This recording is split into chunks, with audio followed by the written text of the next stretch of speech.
Diversification is a common way for farms to expand their businesses and spread around risk. These days in New York, diversifying can mean growing adult use cannabis. Hi, I'm Steve Ammerman, Director of Communications for New York Farm Bureau. In this edition of News Bites, we're taking a closer look at the burgeoning adult use cannabis industry in the state. New York's farmers just started receiving growing licenses last year, and there's still a ways to go before the industry is fully up and running.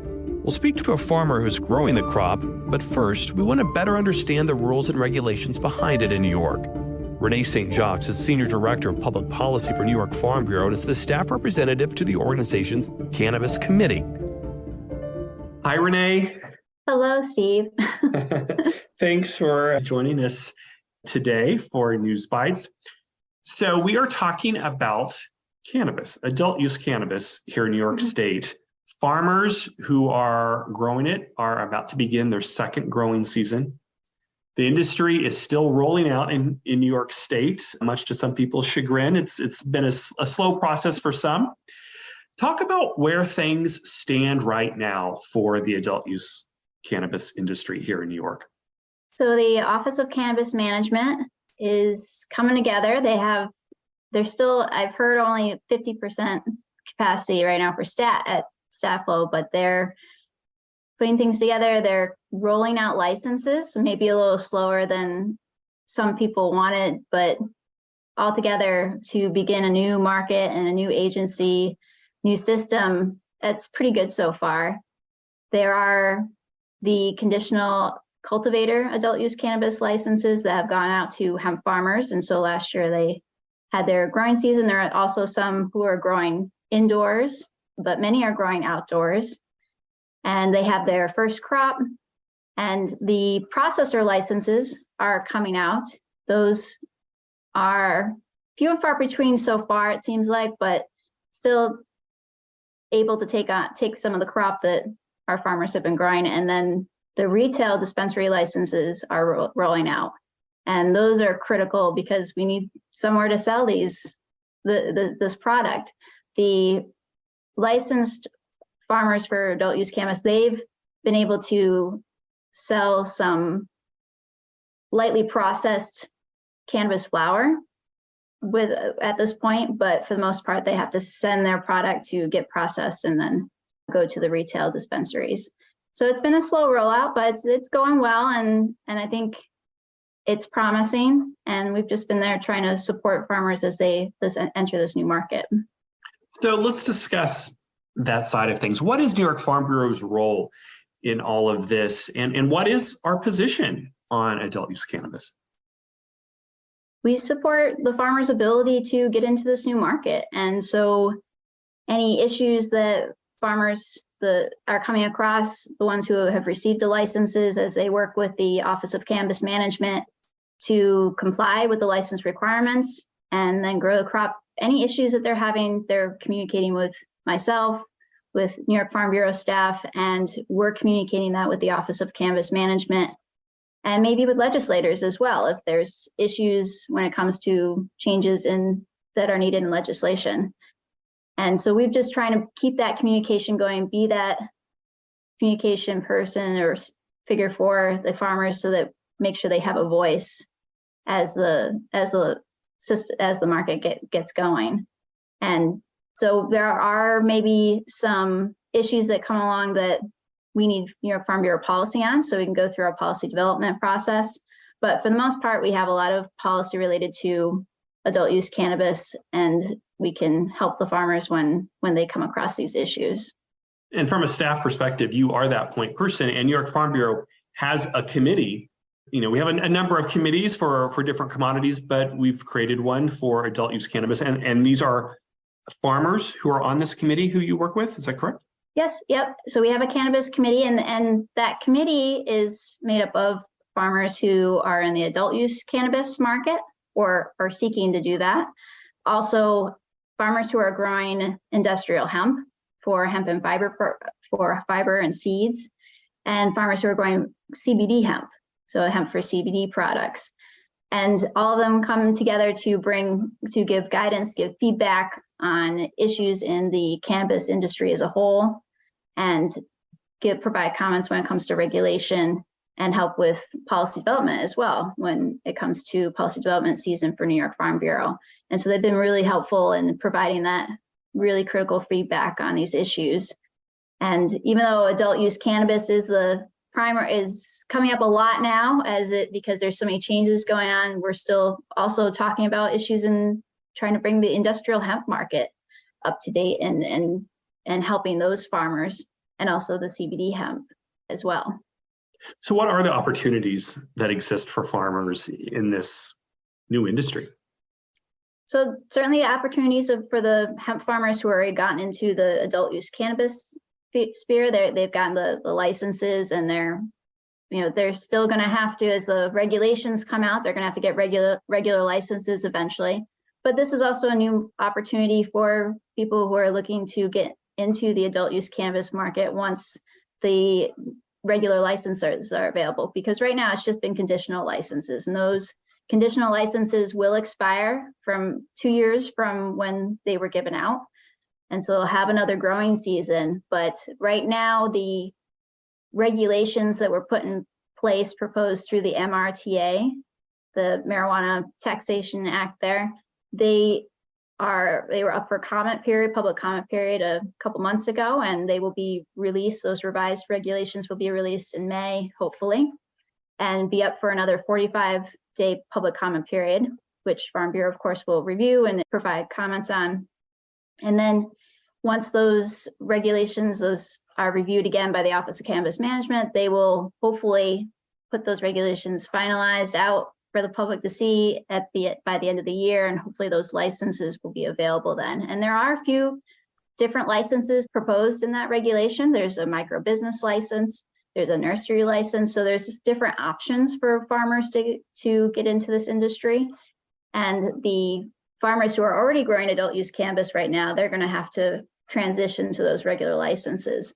But during that time, when those licenses are available, it's going to open the door to everyone. And so people who are thinking about diversifying their farm, getting into another crop, they can apply then. And what's going to be great is that the community of farmers who are already in the cannabis market, they are sharing a lot of resources and what they've learned and what's gone right and what's gone wrong, because this is a new crop and we're taking a risk getting into it. And I think that's just something to keep in mind if someone is thinking of growing adult use cannabis, is that this is going to be a highly regulated product. This was illegal at one point. And so it's going to take a lot of hoops to jump through.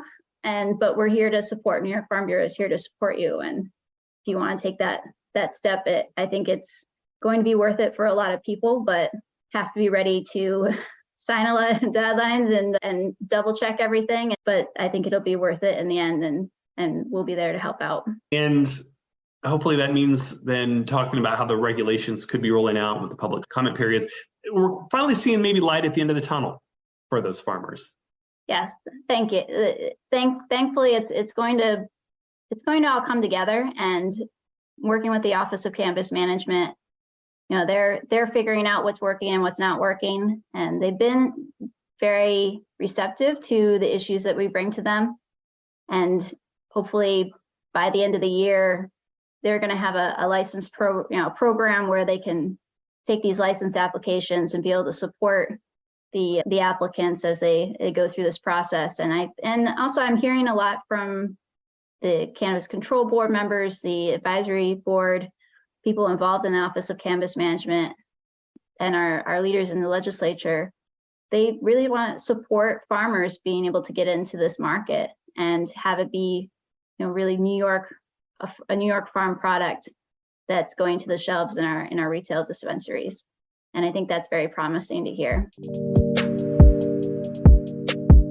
Thanks, Renee, for your insight. To get a full picture, it's important to hear from someone who is growing the crop. Seth Jacobs of Slack Hollow Organics has been growing vegetables since 1983 with his wife Martha Johnson at their farm outside of Albany. Last year, they added a new crop to the mix, adult use cannabis. His farm received one of the first conditional licenses in the state because they've also taken part in New York's industrial hemp pilot program.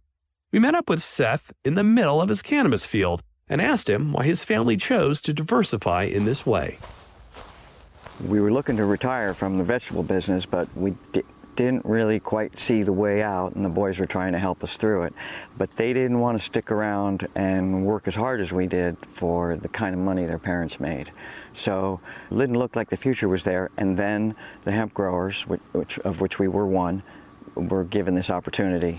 And it's, even at the low end of the market, I'm used to selling things at about, if I'm getting $3 a pound for something, we're doing pretty good in the vegetable business.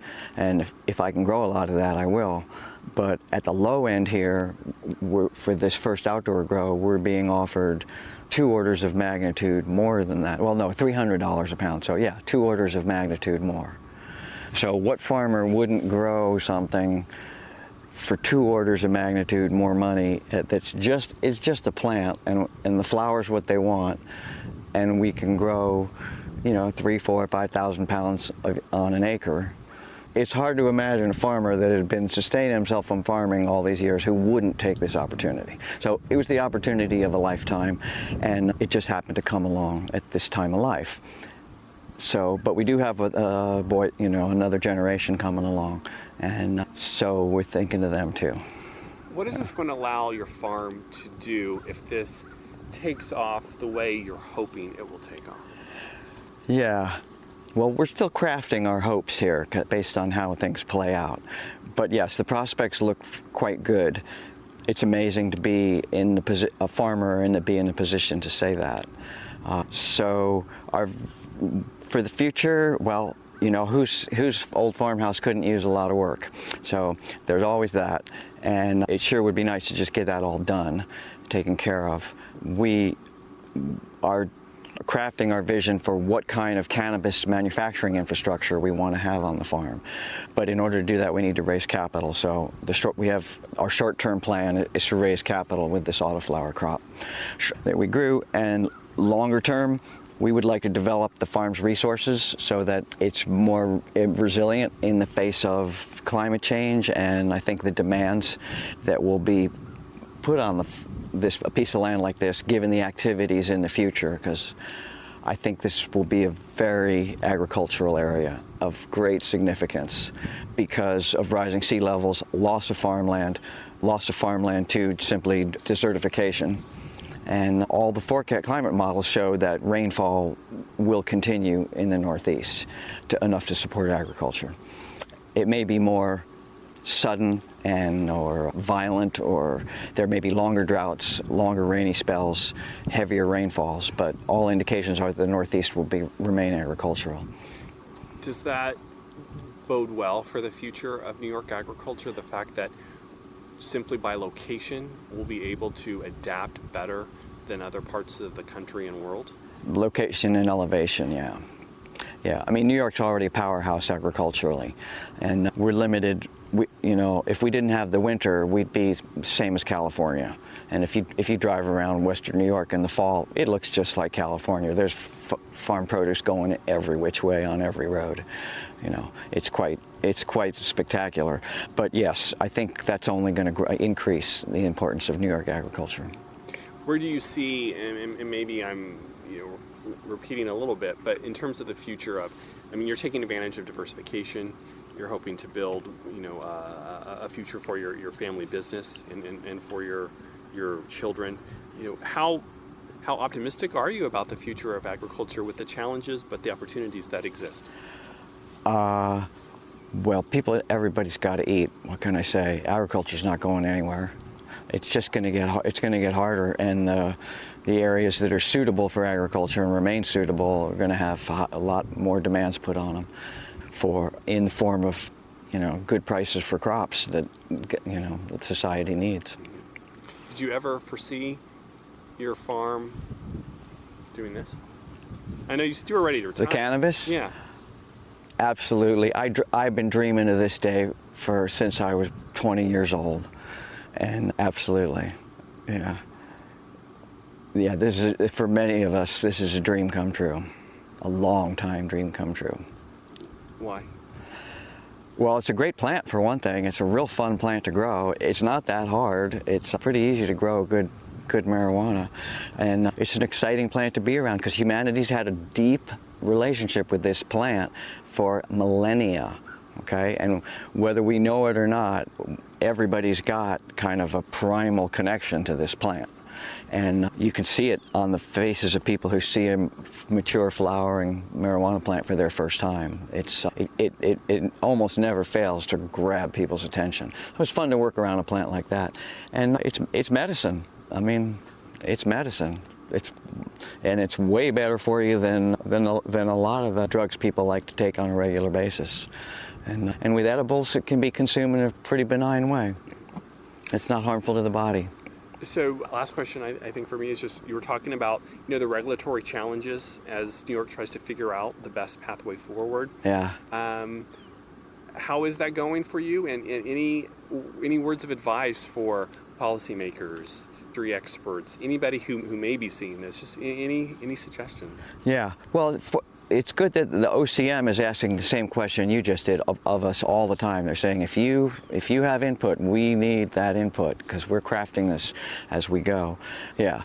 Well, certainty is important to a farmer because so much of what we deal with is uncertainty. There's plenty of it in farming. So the regulatory framework is very difficult right now because it's vague. It's vague and unfinished. But we just have to remember, our license doesn't say that we have a license. It says we have a conditional license. And the condition is that we go along with how this thing's going to roll out. And I approve very much of the way of New York State's goals here. And so it's frustrating, and everybody knows how much fun it is to complain about state regs and how little sense they make. But the prospects here are really good, and we have a conditional license, so we just have to put up with it. It's put up or shut up, and I understand that. And any suggestions moving forward? Be compliant. Whatever the OCM wants, make sure you give it to them. Stay in compliance. Any other suggestions? Be strong of heart because the first year is a really wild ride.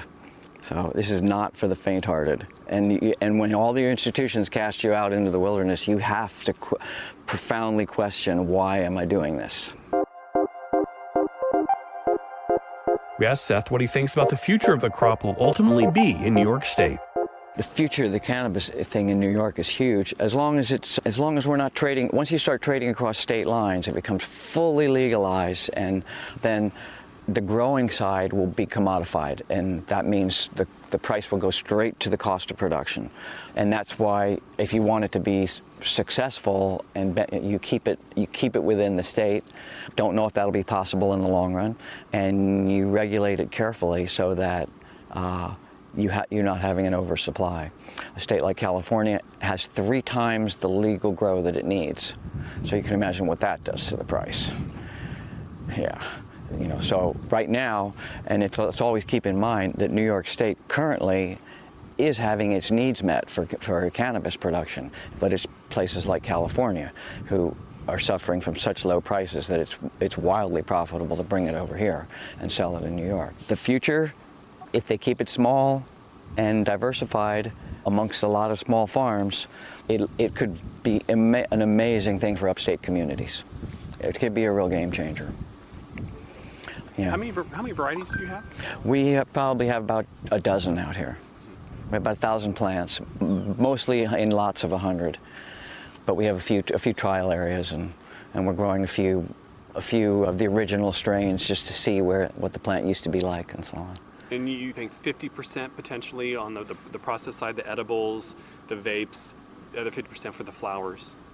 That's how the overall market will shape out. Will shape up to look like. That's what it looks like now when you look at other states whose markets have matured. How we fit into all that, that's up for grabs. But currently our plan is to have a brand in New York State with a full line of products. Thanks, Seth, for sharing your story. And we're going to continue to follow how things are shaping up with the crop and other diversification opportunities here in the state on future editions of News Bites. Well, thanks so much for listening. If you liked what you heard, please give a positive review wherever you downloaded the podcast. I also want to thank Seth Moser-Katz for editing this edition of News Bites. And until next time, be sure to thank a farmer for all that they do.